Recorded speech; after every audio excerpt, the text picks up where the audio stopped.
যারা মেধাবী হিসেবে Bhupendrachandra Dutta merit cum means award 2024 জন্য বিবেচিত হয়েছেন তাদের এবং তাদের অভিভাবকদের। এছাড়া উপস্থিত 6 জন মন্ডলীকে ট্রাস্টের পক্ষ থেকে আন্তরিক শুভেচ্ছা জানাচ্ছি। প্রয়াত ভূপেন্দ্র দত্ত ভৌমিক তার জীবদ্দশায় সাংবাদিকতার পাশাপাশি বিভিন্ন সামাজিক কাজকর্ম চালিয়ে যান, কিন্তু তিনি এসব প্রচারে বিশ্বাসী ছিলেন। নীরবে নির্ভীতে এই ধরনের সমাজসেবামূলক কাজ চালিয়ে গেছেন তার সাংবাদিকতার পাশাপাশি।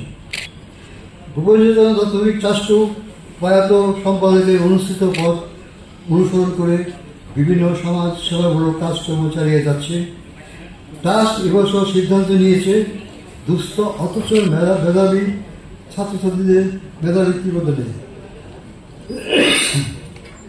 এবার আমরা ত্রিপুরা মধ্যশিক্ষা পর্ষদ আয়োজিত মাধ্যমিকের 9 জন এবং উচ্চ মাধ্যমিকের 16 জনকে মেধাবৃত্তির জন্য মনোনীত করেছি।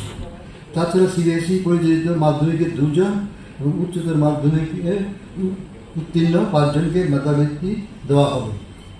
ট্রাস্ট এবং দৈনিক সংবাদ আগামী দিনে এই ধরনের প্রয়াস চালিয়ে যাতে মেধাবী অথচ আর্থিকভাবে অসচ্ছল ছাত্রছাত্রীরা তাদের উজ্জ্বল ভবিষ্যৎ করে তুলতে পারে। আমি আবারও ট্রাস্টের তরফে আজকের অনুষ্ঠানে যারা শতদিনের উৎসব জগতে সমবেত হয়েছেন তাদের স্বাগত জানাচ্ছি। নমস্কার।